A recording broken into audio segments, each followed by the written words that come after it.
आज प्राथमिक शिक्षक महासंघर चतुर्थ दिवस आज भुवनेश्वर राजरास्तार समस्त प्राथमिक शिक्षक मानकर ब्लॉक जिलार नेतृत्व एवं 51 जन स्थायी कोर कमिटर सदस्य माने आज बसती आपण माने आज मुख्य आवाहक रामलाल सर एवं ब्लॉक नेतृत्व जिला नेतृत्व एवं स्टेयरिंग कमिटर सदस्य मान आज कार्यक्रम एवं भविष्य कार्यक्रम शुणा। रामलाल सर। जय जगन्नाथ। रामलाल पटेल प्राथमिक शिक्षक महासंघर कन्भेनर। आज आमर ये धारणार चतुर्थ दिवस ये आम समस्ते उपस्थित रहीचु। आज उपस्थित आम स्टेयरिंग कमिटीर समस्त सदस्य सदस्या एवं मुख्यतः आम ढेंकानाल एवं कोरापुट आउ सोनपुर नवरंगपुर आउ समस्त जिलार शिक्षक शिक्षयित्री मैडम मैंने बालेश्वर समस्त जिलूर आसीथिबा अन्य जिलूर आसवा समस्त शिक्षक शिक्षयित्री मानू स्वागत एवं अभिनंदन। जहाँ होना कहीं आमर बहुत लंबा समय पर्यंत आम नूतन सरकार आसिला परे आमर दुई गोटी दाबी जो रही जे ग्रेड पे हाइक करी 4200 ग्रेड पे आमको दरमा प्रदान एवं 2001 रु आम अद्यावधि जी निजुक्ति शिक्षकर कंट्राक्चुअल पीरियड को आमर नेशनल इंक्रीमेंट देकर रेगुलेशन करने आमर दाबी रही से दाबीटी को सम्मानीय मुख्यमंत्री एवं शिक्षा मंत्री एवं प्राय विधायक महोदय मानू एवं सरकारी स्तर में आमे तांको जनइथिलु एवं आमर मेमोरेंडम कॉपी देकरी आमे फॉलोअप कार्य करिथिलु। मात्र एथिरे विलंब हेबारु आमे गत डिसेम्बर 5 रु 9 तारिख मध्य 5 दिन काल 70,80,000 प्राथमिक शिक्षक ये राजरास्तार उपस्थित रहीकि आमे नवरात्र धारणा देइथिलु। से समय सरकार प्रतिनिधि आसिक आमको आश्वासना देते आपणकर 2 कोटी दाबी पूरण निश्चित हम से दिन ठारू ये 4 मास आम सब स्तर में आम फॉलोअप कार्य आम लगिचु एवं आम जो एक्सपर्ट कमिटी अच्छी पाखे जाकरी आमर ग्रीवेंस आम देकर फॉलोअप कार्य रही। एवं किसी दिन पूर्वर केमेटिक भाई माने भौणी माने माने घोषणा होकर जो बाहरला से आम बहुत खुशी किंतु दुखर कथा जे आमर जो पुराना दाबी रही एवं आमर दाबीटी को छाड़ी देकर अन्य विभाग में चली तेणुक आमर बहुत मन दुख कारण 2001 रु आम 1500 टंकार काम करी आमर जीवनटा को सारदेलु एवं वर्तमान परिस्थिति आमर बहुत शिक्षक किए रिटायर्ड होगा पाखापाखि हेले 2 वर्ष 4 वर्ष चाकरी रही एवं आमर पेंशन योजना ठीक प्रकार ना तेणुक मनरे बहुत कष्ट आम गोटे निर्धारित कलु जे आमर दाबी को सरकार जेहेतु पछरे करदे तेणुक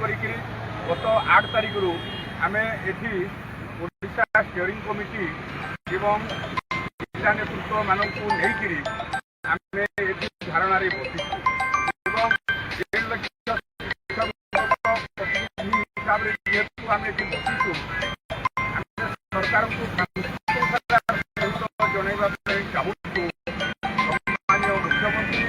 सम्मानीय शिक्षामंत्री समस्त सरकार प्रतिनिधि अफिसर समस्त को आम गुहारी कर आसुचु जे आमटा को आप यथाशीघ्र घोषणा करूँ एवं जीव बाहर करूँ यहीटा आमर दाबी रही जो दिन पर्यंत आमर दाबी पूरण है नहीं से दिन पर्यंत कि घोषणा है नहीं से दिन पर्यंत आम ये आंदोलन में बसवा बोलिकी आम निष्पत्ति गत काली आमर सम्मानीय सरोज प्रधान जे कि चीफ गवर्नमेंट अच्छा माध्यम आमर आंदोलन को ये धारणा को देखी सम्मानीय मुख्यमंत्री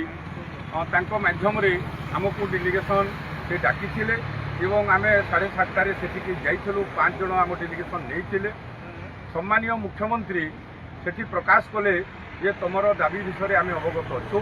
ଏବଂ ନିଶ୍ଚିତ ଭାବରେ ଆପଣଙ୍କର ଦାବି ଆମେ ପୂରଣ କରିବୁ ଏବଂ ଷ୍ଟିଅରିଂ କମିଟିର ଯେଉଁ ଆମେ ଗଠନ କରିଛୁ ତାର ରିପୋର୍ଟ ଆସିଯିବ ପ୍ରୋସେସ୍ କରିକି ଆମେ ନିଶ୍ଚିତ ଭାବରେ ଦେଇଦେବୁ ବୋଲିକରି ସେ ଆମକୁ ପ୍ରତିଶ୍ରୁତି ଦେଲେ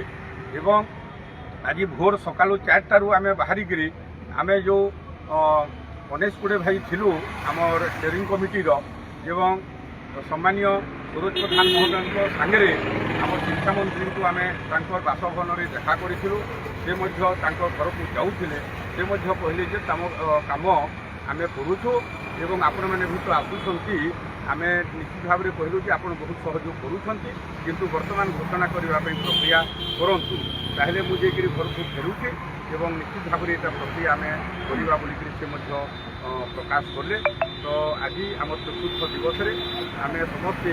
ଏଠି ବସିକିରି ଆଲୋଚନା କରିବା ଏବଂ ଆଗକୁ ଆମର କ'ଣ ପଦକ୍ଷେପ ରହିବ ଆମେ ଠିକ୍ ସମୟରେ ତାକୁ ବର୍ତ୍ତମାନ ନିର୍ଣ୍ଣୟ ନେବା ବହୁତ ବହୁତ ଧନ୍ୟବାଦ ଜୟ ଜଗନ୍ନାଥ ଜୟ ଜଗନ୍ନାଥ ଜୟ ଜଗନ୍ନାଥ ଜୟ ଜଗନ୍ନାଥ ଜୟ ମା ସମଲେଇ ଜୟ ମା ସମଲେଇ ଜୟ ମା ସମଲେଇ ଜୟ ମା ଜୟ ସମଲେଇ ମା ବିରଜା ଜୟ ମା ବିରଜା ଜୟ ମା ବିରଜା ଜୟ ମା ବିରଜା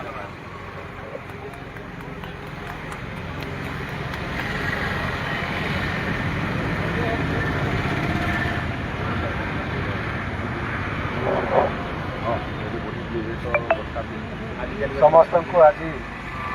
ଚତୁର୍ଥ ଦିବସରେ ପ୍ରାଥମିକ ଶିକ୍ଷକ ମହାସଂଘ ତରଫରୁ ଆମ ରାଜ୍ୟର ପ୍ରତ୍ୟେକ ଜିଲ୍ଲାର କୋଣ ଅନୁକୋଣରୁ ଆସିଥିବା ଆମ ସମସ୍ତ ଗୁରୁଜୀ ଗୁରୁମା ଏବଂ ଆମ ଏହି ପ୍ରାଥମିକ ଶିକ୍ଷକ ମହାସଂଘର ସମସ୍ତ ସଦସ୍ୟ ବୃନ୍ଦ ଆବାହକ ପଟେଲ ସାର୍ ମହୋଦୟ ସମସ୍ତଙ୍କୁ ମହାସଂଘ ତରଫରୁ ପୁଣି ଥରେ କୃତଜ୍ଞତା ଜଣାଉଛୁ। ଆଜି ଆମେ ଆମର ଧାରଣାଟା ଚତୁର୍ଥ ଦିନରେ ପହଞ୍ଚିଛି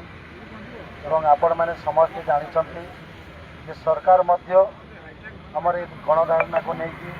ବହୁତ ଚିନ୍ତିତ ଅଛନ୍ତି ଏଥିପାଇଁ ଯେ ପ୍ରଥମ ଦିନରୁ ପ୍ରଥମ ପର୍ଯ୍ୟାୟରେ ପ୍ରଶାସନିକ ସ୍ତରରେ ଆମକୁ ନେଇଯାଇଥିଲେ ଗୋଟେ ଡେଲିଗେସନ୍ ଟିମ୍ ଏବଂ ସେଇଠି ଆମର ଯାହା ଡିସ୍କସନ୍ ହେଇଥିଲା ତାର ପରବର୍ତ୍ତୀ ସମୟରେ ଆମେ ପୁଣି ଥରେ ମାନ୍ୟବର ମୁଖ୍ୟମନ୍ତ୍ରୀଙ୍କର ହସ୍ତକ୍ଷେପ ଲୋଡ଼ିଥିଲୁ ଏବଂ ପରବର୍ତ୍ତୀ ସମୟରେ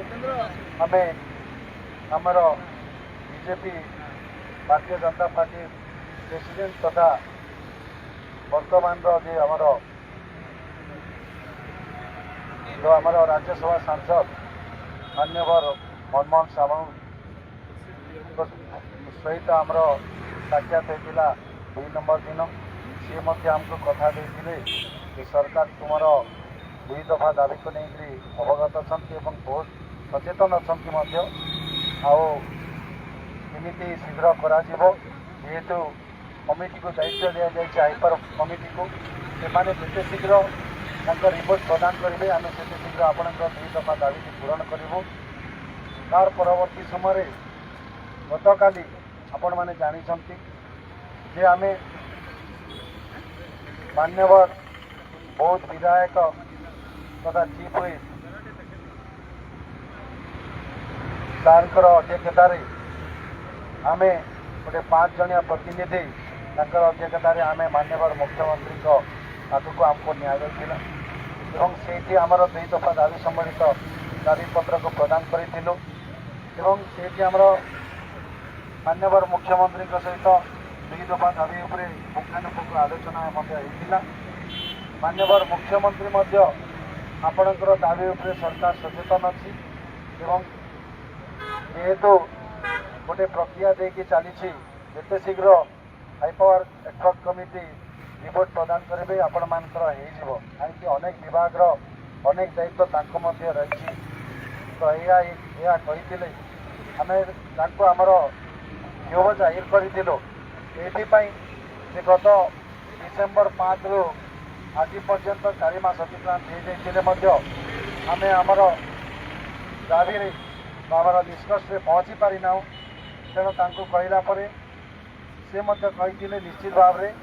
ଆପଣଙ୍କର ଦାବି ପ୍ରତି ରାଜ୍ୟ ସରକାର ସଚେତନ ଅଛନ୍ତି ଏବଂ ବହୁତ ଶୀଘ୍ର ଆପଣଙ୍କର ଦାବି ପୂରଣ ହେବ ତେଣୁ ଏଥିରେ ଆପଣ କୌଣସି ଚିନ୍ତା କରିବାର ନାହିଁ। ତାର ପରବର୍ତ୍ତୀ ସମୟରେ ଆମେ ସେଇଠୁ ଆସିଥିଲୁ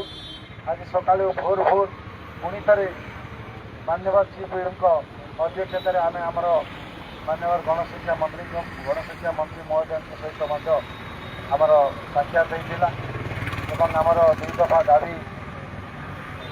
बाबद आम अवगत करूँ से जनईले निश्चित भाव में आपण दाबी प्रति सरकार जत्नवान अच्छा सचेतन अच्छा बहुत जल्दी आपणकर दाबी पूरण हो आपण मैंने कहीं आम कथा शुणुना तथापि भी जेहेतु आम ये गणधारणा 1.5 लाख परिवार न्यायोचित अधिकार हक को जाहिर करने ये आम निजर घर द्वार छाड़ी आज दीर्घ 4 दिन 4 राति होगला ये राजरास्ता गांधी मार्ग आम समय देचु एवं ये प्रक्रिया को चालू रखीचु तेणु आम ये हटवार नहीं एत पर्यंत मान्यवर मुख्यमंत्री आमर दाबी घोषणा करना आम ये जगह छाड़ी देवार आवश्यकता ना तेणु ये मर्म यही परिप्रेक्षी मो समस्त जिला नेतृत्व ब्लॉक नेतृत्व को निवेदन करी एवं तत्सहित आमर जी गुरुजी गुरुमा मान को प्रत्येक दिन शांति श्रृंखला सहित आमर गणधारणा चालू रखा जो दिन मान्यवर सरकार आमको निर्देश देवे ग्रीन सिग्नाल देदेवे से दिन आम ये आम समस्ते समाहित देवा एवं आमर दाबीटा को आम नहीं कि एक खुशी घर को फेरवा से जाए आम आमर ये गणधारणा को पूरा तीव्र तीव्रतार करने को पड़ो तेणु आपण समस्त को विनम्र अनुरोध जे गणधारणा को चालू रखापी समस्त सहयोग कामना करुचे महासंघ एवं सबु जिला सबु ब्लॉक समस्त कर्मकर्ता सहित समस्त गुरुजी गुरुमा मैंने प्रत्येक दिन आसी आम गणधारणा सामिल हो धन्यवाद। स्लोगन स्लोगन स्लोगन भारत माता की जय भारत माता की जिंदाबाद जिंदाबाद जिंदाबाद जिंदाबाद महासंघ जिंदाबाद जिंदाबाद जिंदाबाद शिक्षक महासंघ जिंदाबाद जिंदाबाद वाली सेक्रेटरी अमर दाबी अमर दाबी अमर दाबी वाली सेक्रेटरी अमर दाबी अमर दाबी अमर दाबी अमर दाबी न्याय दाबी सरकार तुम्हें माननीय माननीय